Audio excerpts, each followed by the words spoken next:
A shuttered prison in Illinois, 150 miles west of Chicago, could soon house some detainees from Guantanamo Bay.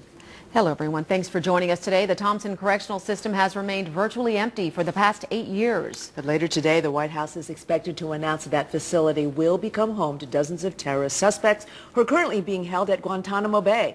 ABC 7's Jason Knowles joins us now with more details about this. Jason. Linda, Sylvia, local politicians like Senator Dick Durbin and Governor Pat Quinn are in Washington, D.C. right now.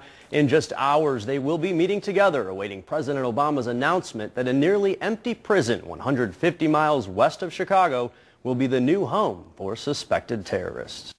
As he passed out coats and hats to students in Inglewood this morning, State Comptroller and Democratic candidate for governor Dan Hines said he supports a move to house the Thomson Correctional Center with suspected terrorists from Gitmo.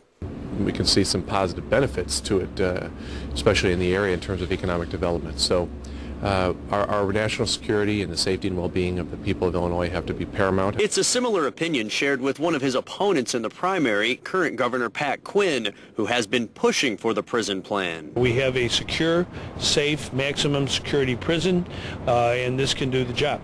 The maximum security state prison located near the Mississippi River was built 9 years ago and cost $145 million, but it was never funded properly and has sat nearly empty. Supporters of the plan to move suspected terrorists here say this will finally bring jobs and federal money to the small village of Thomson. The village president supports it, but Northern Illinois Republican Congressman Don Manzullo has serious concerns about terrorists in his district and says a security assessment has not been completed. And this train is moving so quickly that it's got to be stopped. We need to have hearings. People need to know exactly the nature of the threat, and they need to know the impact it will have upon the community, other than the obvious economic impact, which of course is welcome. Sir. Other critics also say it could make the area a target. Congressman Peter Roskam issued this statement this morning saying it's an ill-advised move that ultimately will be regretted. Let's be clear, the administration is not closing Guantanamo. They are simply moving Guantanamo to Illinois.